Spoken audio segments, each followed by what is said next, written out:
May lihim na dahilan kung bakit ang ilang puso ay tila mas malapit sa yakap ng Diyos. May kakaibang liwanag na bumabalot sa mga taong tunay na mabuti ang kalooban. Hindi man perpekto ang kanilang buhay. Ramdam ang presensya ng langit sa kanilang mga hakbang. Maraming naghahanap ng kasagutan kung bakit tila pinapaboran sila ng may kapal. Sa bawat pagsubok at biyaya, may misteryong unti-unting nahahayag sa mga pusong tapat. Sa gitna ng mundong puno ng ingay at tukso, nananatiling matatag ang mga taong may malinis na hangarin, hindi nasusukat sa yaman o katayuan ng kanilang halaga, kundi sa lalim ng kanilang kabutihan. Bawat kilos ng pag-ibig at malasakit ay tila panalangin na umaabot sa trono ng Diyos. May kapangyarihang hindi nakikita, ngunit nadarama sa bawat gawaing may kabutihang loob. Dito nagsisimula ang pag-unawa kung bakit sila ay labis na minamahal ng Panginoon.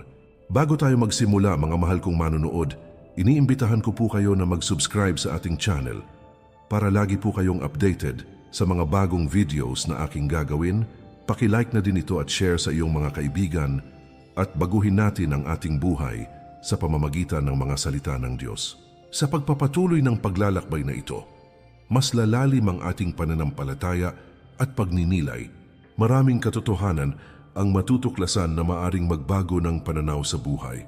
Pag-ibig ng Diyos ay hindi lihim, kundi isang biyayang handang maranasan ng bawat isa. Bukas ang pintuan para sa sinumang handang makinig at tumanggap. Sinasabi sa Biblia sa Romans 8 verse 28, "And we know that in all things God works for the good of those who love Him." Ipinapakita ng talatang ito na ang Diyos ay kumikilos para sa ikabubuti ng mga nagmamahal sa Kanya. Kabutihan ng puso ay nagiging tulay upang maranasan ang Kanyang plano at layunin. Kahit sa gitna ng hirap at sakit, may pag-asa na hindi nawawala dahil sa Kanyang presensya. Ganito kalalim ang ugnayan ng Diyos sa mga taong may mabuting kalooban.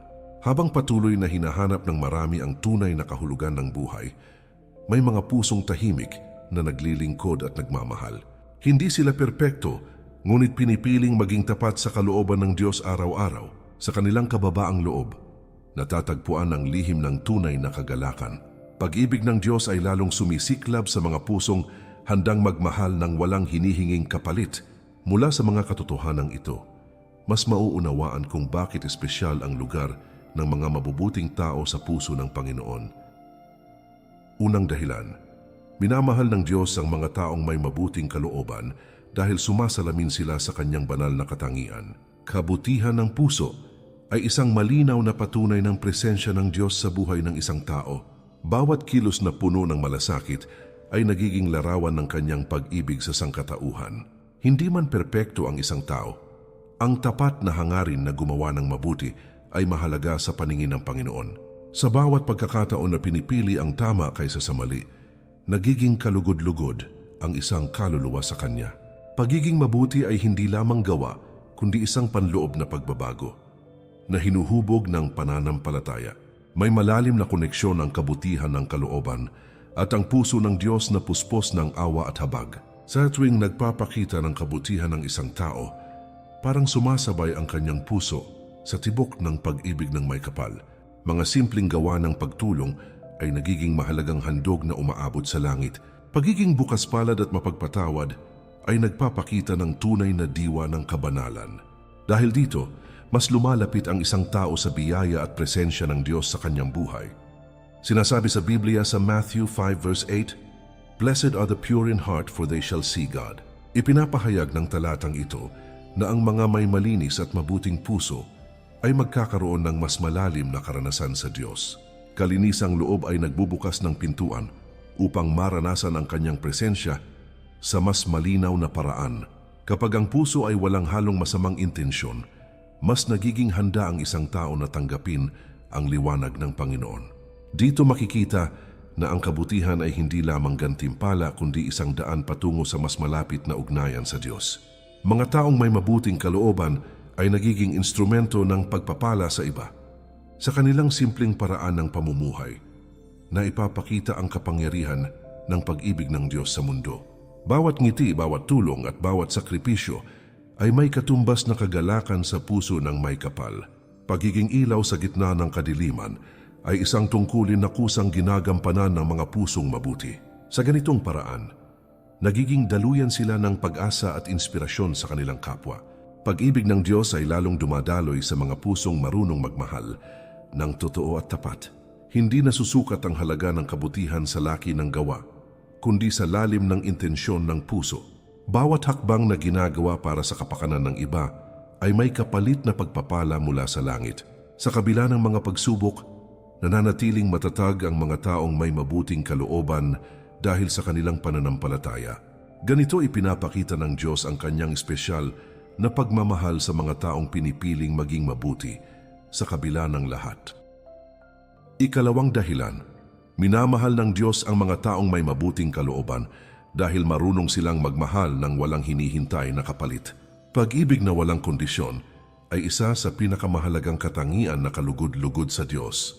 Sa bawat pagkakataon na ang isang tao ay nagmamahal ng tapat, nakikita ang tunay na diwa ng kabanalan sa kanyang puso. Hindi naghahanap ng kapalit ang ganitong uri ng pag-ibig dahil sapat na ang makapagbigay ng kabutihan sa kapwa. Pusong handang magsakripisyo para sa iba ay sumasalamin sa pag-ibig na nagmumula sa langit. Sa ganitong paraan, nagiging malapit ang isang tao sa puso ng Diyos na siyang bukal ng tunay na pag-ibig. Pagmamahal na totoo ay hindi lamang nararamdaman, kundi ipinapakita sa gawa at salita araw-araw. Sa gitna ng hirap at pagsubok, nananatiling buo ang pag-ibig ng mga taong may mabuting kalooban. Handa silang umunawa kahit sila ay nasasaktan, at patuloy na nagpapatawad kahit mahirap gawin. Ganitong klase ng pag-ibig ay nagbibigay liwanag sa mundong puno ng galit at pagkakanya-kanya. Dahil dito, lalo silang minamahal ng Diyos na siyang unang nagpakita ng ganitong uri ng pag-ibig. Sinasabi sa Biblia sa 1 Corinthians 13 verse 4, "Love is patient, love is kind." Ipinapahayag ng talatang ito na ang tunay na pag-ibig ay may kasamang pagtitiis at kabutihan sa kapwa. Pagiging mahinahon at mapagbigay ay patunay ng pusong hinubog ng pag-ibig ng Diyos. Kapag ang isang tao ay namumuhay ayon sa ganitong prinsipyo, nagiging malinaw ang presensya ng Diyos sa kanyang buhay. Sa ganitong katangian, nagiging karapat-dapat ang isang tao sa mas malalim na ugnayan sa Panginoon. Mga taong marunong magmahal nang walang hinihinging kapalit ay nagiging daluyan ng kapayapaan sa kanilang presensya, nababawasan ang sakit at sama ng loob ng mga taong kanilang nakakasalamuha. Bawat simpleng pag-aaruga ay nagiging malaking pagpapala sa puso ng iba. Pag-ibig na dalisay ay may kakayahang maghilom ng sugat na hindi kayang gamutin ng salita lamang. Sa pamamagitan ng ganitong uri ng pag-ibig, na ipapakita ang kapangyarihan ng Diyos sa mundo. Pag-ibig na nagmumula sa mabuting kalooban ay hindi kumukupas kahit dumaan sa matinding pagsubok. Sa halip na magtanim ng galit, pinipili ng ganitong puso ang magpatawad at umunawa. Bawat araw ay nagiging pagkakataon upang ipakita ang kabutihan sa kapwa ng may buong katapatan. Sa ganitong pamumuhay, lalong nararamdaman ang presensya at pagpapala ng Diyos. Ganito minamahal ng Diyos ang mga taong ang puso ay puno ng wagas at dalisay na pag-ibig. Ikatlong dahilan, minamahal ng Diyos ang mga taong may mabuting kalooban dahil marunong silang magpatawad kahit masakit at mahirap. Kapatawaran ay isang makapangyarihang biyaya na hindi madaling ibigay ng isang tao. Sa bawat pagkakataon na pinipili ang magpatawad, nababawasan ang bigat na dala ng puso at kaluluwa. Hindi lahat ay kayang kalimutan ang sakit, ngunit ang pagpapatawad ay hakbang tungo sa tunay na kapayapaan. Mga pusong marunong magpatawad ay nagpapakita ng lalim ng kanilang pananampalataya sa Diyos. Sa ganitong uri ng puso, mas madaling dumaloy ang pag-ibig at awa na nagmumula sa langit. Sa gitna ng mga sugat at pagkakamali ng kapwa, may mga taong pinipiling magbigay ng pangalawang pagkakataon. Hindi sila nagtatago ng galit, kundi hinahayaan ng Diyos na maghilom ng kanilang damdamin. Pagpapatawad ay hindi tanda ng kahinaan, kundi isang patunay ng lakas ng loob at pananampalataya. Bawat pagpapalaya sa sama ng loob ay nagiging hakbang palapit sa kalooban ng Diyos. Sa ganitong paraan, nagiging malaya ang puso mula sa bigat ng nakaraan. Sinasabi sa Biblia sa Ephesians 4 verse 32, "Be kind and compassionate to one another, forgiving each other, just as in Christ God forgave you." Ipinapakita ng talatang ito na ang pagpapatawad ay utos at halimbawa na ibinigay ng Diyos sa bawat isa. Habag at kabutihan ay kasabay ng pagpapatawad, upang mapanatili ang kapayapaan sa puso. Sa tuwing nagpapatawad ang isang tao, sinusunod niya ang yapak ng pag-ibig ni Kristo. Dahil dito, nagiging kalugod-lugod ang kanyang buhay sa paningin ng Panginoon. Mga taong marunong magpatawad ay nagiging daluyan ng pagkakasundo at kapayapaan. Sa kanilang presensya, unti-unting nawawala ang galit at napapalitan ng pag-unawa. Hindi nila hinahayaan na manaig ang puot sa kanilang puso, kundi pinipili ang awa. Pagiging bukas sa kapatawaran ay nagbibigay liwanag sa relasyon ng bawat isa. Sa ganitong paraan, nagiging instrumento sila ng pagkakaisa sa kanilang kapwa. Kapatawaran ay isang regalong hindi mabibili, ngunit may napakalaking halaga sa harap ng Diyos. Sa bawat pagpapatawad, nagiging mas malinis ang puso at mas bukas sa kanyang presensya. Hindi madaling landas ang pagpili ng kabutihan sa gitna ng sakit. Ngunit may gantimpalang espiritual na naghihintay. Sa tulong ng pananampalataya, nagiging posible ang magpatawad ng buong puso. Ganito minamahal ng Diyos ang mga taong marunong magpatawad at magbigay ng tunay na awa. Ika-4 na dahilan, minamahal ng Diyos ang mga taong may mabuting kalooban dahil nananatili silang mapagpakumbaba sa kabila ng kanilang kabutihan. Kababaang loob ay isang katangian na lubos na pinahahalagahan ng Diyos sa bawat pusong nananalig sa Kanya. Sa halip na ipagmalaki ang kanilang kabutihan, pinipili nilang manatiling tahimik at tunay na mapagpasalamat sa bawat biyayang natatanggap. Hindi naghahangad ng papuri ang ganitong uri ng tao, kundi mas pinipili ang maglingkod ng buong puso at may dalisay na layunin. Pagiging mapagpakumbaba ay nagpapakita ng malalim na pagkilala sa kadakilaan at kapangyarihan ng Diyos sa kanilang buhay. Sa ganitong disposisyon, mas nagiging bukas ang puso sa kanyang patuloy na paggabay at masaganang biyaya. Sa mundong puno ng pagmamataas at paghahangad ng pagkilala, kakaiba ang liwanag ng mga taong may kababaang loob. Hindi nila itinuturing ang kanilang sarili na mas mataas kaysa sa iba kahit taglay nila ang kabutihan at kakayahan. Mas inuuna ang kapakanan ng kapwa kaysa sa sariling interes at pansariling kaginhawahan.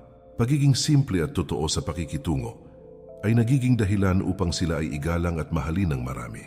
Higit sa lahat, ang ganitong puso ay nagiging kalugod-lugod sa paningin ng Diyos na nakakakita ng tunay na laman ng puso. Sinasabi sa Biblia sa James 4 verse 6, God opposes the proud but gives grace to the humble.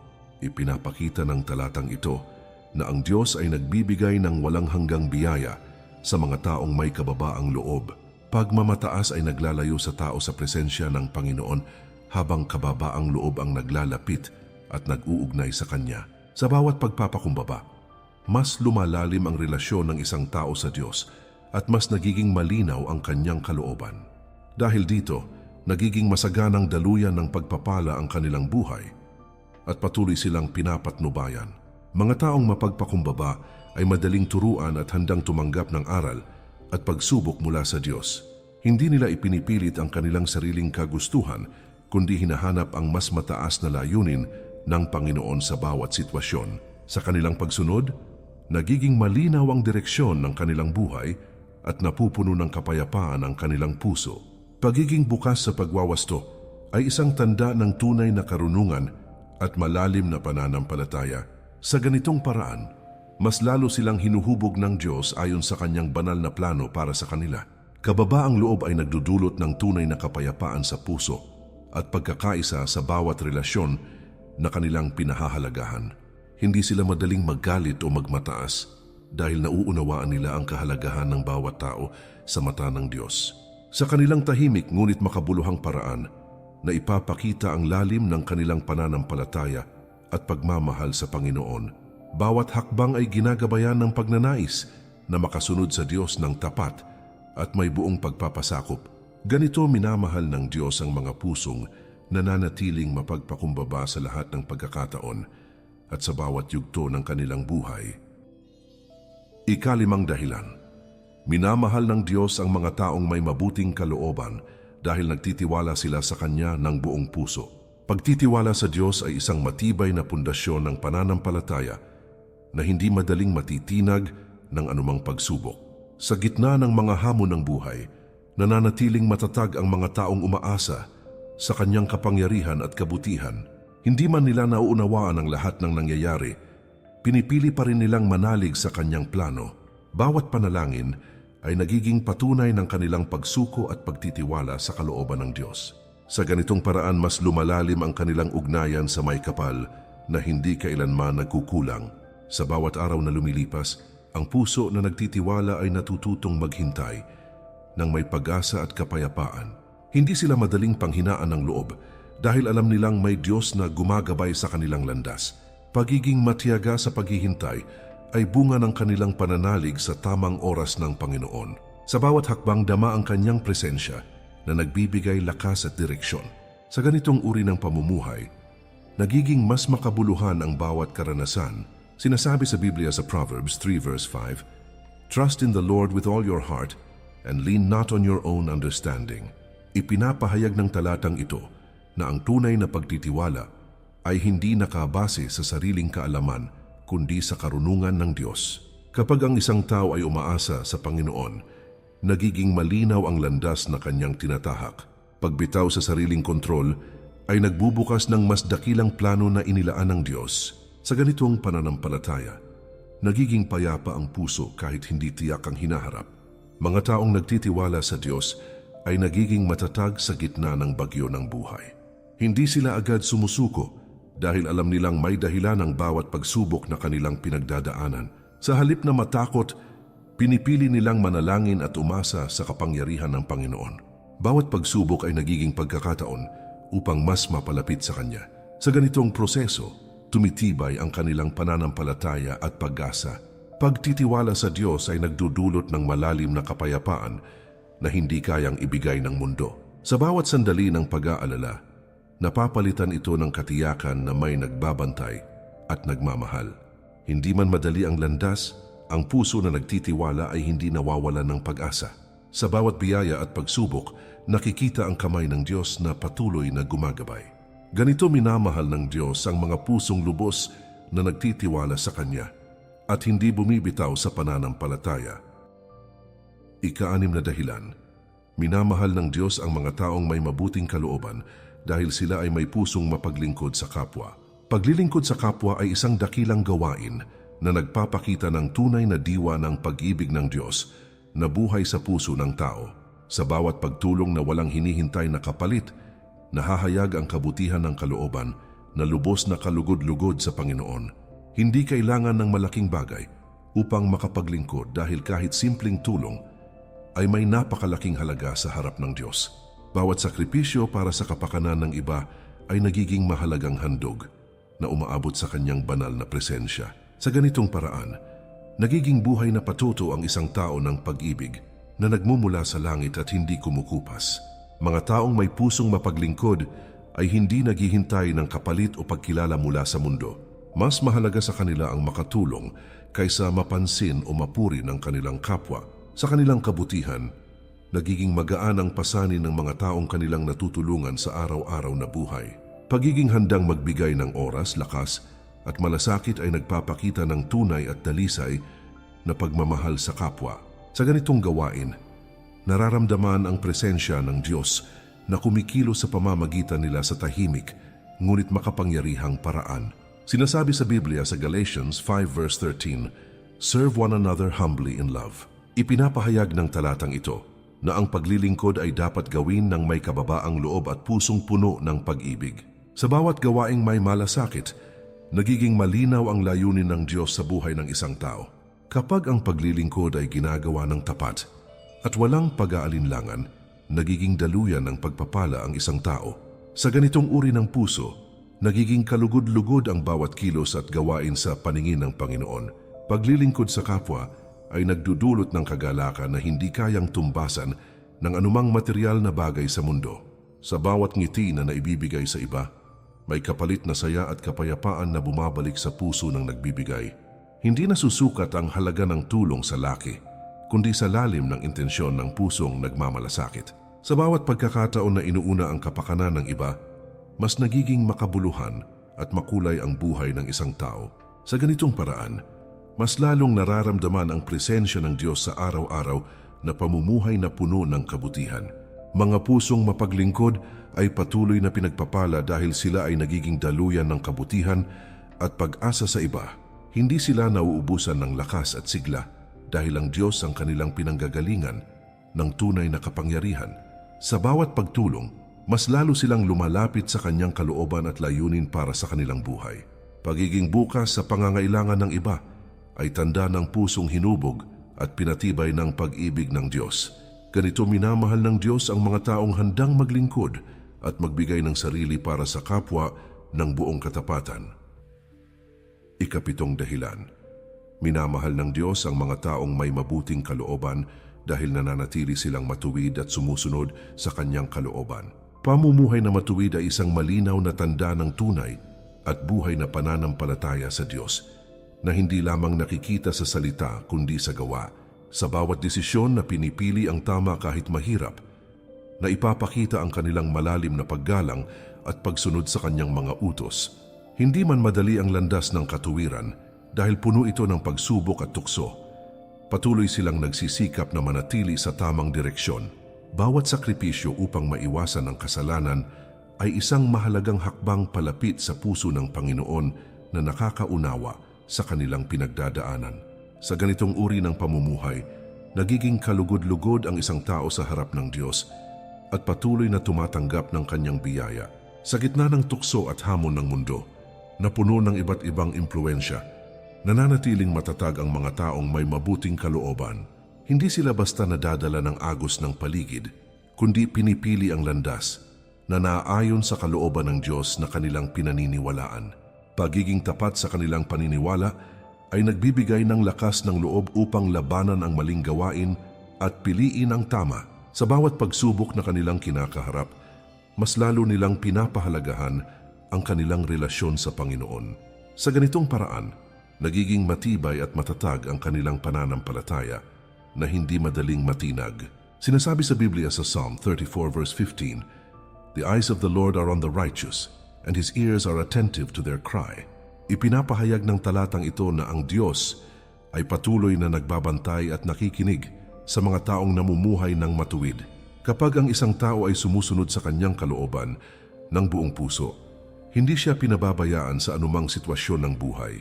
Bawat panalangin ng matuwid ay pinapakinggan at binibigyang pansin ng Panginoon na puno ng awa at pag-ibig. Sa ganitong katotohanan, nagiging malinaw kung bakit sila ay minamahal ng Diyos at patuloy na ginagabayan. Mga taong matuwid ay nagiging mabuting halimbawa sa kanilang kapwa sa pamamagitan ng kanilang araw-araw na pamumuhay. Sa kanilang kilos at salita, na ipapakita ang liwanag na nagmumula sa Diyos na nagbibigay inspirasyon sa iba. Hindi sila perpekto ngunit patuloy na nagsusumikap na ituwid ang kanilang pagkakamali at matuto mula rito. Pagiging bukas sa pagbabago at pag-unlad ay isang tanda ng pusong tunay na sumusunod sa Panginoon. Sa ganitong paraan, nagiging inspirasyon sila sa ibang tao na lumapit din sa Diyos at magbago ng buhay. Pamumuhay na naayon sa kalooban ng Diyos ay nagdudulot ng malalim na kapayapaan at tunay na kagalakan sa puso. Sa bawat araw na pinipiling sumunod, mas lalong nararamdaman ang kanyang presensya at paggabay sa buhay. Sa kanilang katapatan at pagsunod, natatagpuan ang tunay na kahulugan ng buhay na may layunin at direksyon. Ganito minamahal ng Diyos ang mga taong pinipiling mamuhay ng matuwid at ayon sa kanyang banal na kalooban.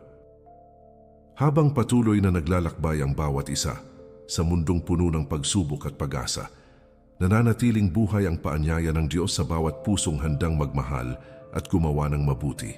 Sa bawat kabutihang ipinapakita, may liwanag na unti-unting sumisikat at nagbibigay daan upang mas maramdaman ang kanyang presensya.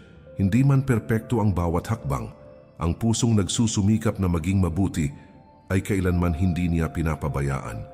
Pag-ibig ng Diyos ay hindi nagbabago at patuloy na dumadaloy sa mga taong may malinis at tapat na kalooban. Sa ganitong paraan, ang buhay ay nagiging patunay ng kanyang walang hanggang awa at kabutihan. Sa bawat araw na dumarating, may pagkakataon upang piliin ang tama at yakapin ang kabutihan na nagmumula sa kanya. Mga simpleng gawa ng pagmamahal at malasakit ay nagiging binhi ng pagbabago na unti-unting lumalago sa puso. Sa gitna ng katahimikan at panalangin, mas lalong lumalalim ang ugnayan sa Diyos na siyang bukal ng lakas. Bawat pagsubok ay nagiging daan upang mas makilala ang kanyang kapangyarihan at pag-ibig. Sa ganitong karanasan, nabubuo ang isang buhay na tunay na nakatuon sa Kanya. Sinasabi sa Biblia sa Micah 6 verse 8, He has shown you what is good and what the Lord requires of you, to act justly and to love mercy and to walk humbly with your God. Ipinapahayag ng talatang ito ang malinaw na landas na dapat tahakin ng bawat pusong naghahangad na mapalapit sa Diyos. Pagiging makatarungan, maawain, at mapagpakumbaba ay mga katangiang nagdadala ng tunay na kapayapaan sa buhay. Sa bawat pagsunod sa Kanyang kalooban, mas nagiging makabuluhan ang bawat sandali na ipinagkakaloob. Sa ganitong pamumuhay, ang pag-ibig ng Diyos ay patuloy na nadarama at naipapasa sa iba. Mga mahal kong manunood, muli ko po kayong iniimbitahan na mag-subscribe sa ating channel para lagi po kayong updated sa mga bagong videos na aking gagawin. Paki-like na din ito at share sa iyong mga kaibigan at baguhin natin ang ating buhay sa pamamagitan ng mga salita ng Diyos. Patuloy na maglakad sa landas ng kabutihan at hayaang ang liwanag ng Diyos ang gumabay sa bawat desisyon. Sa bawat hakbang ng pananampalataya, may bagong biyayang naghihintay at bagong pag-asa na sumisilang.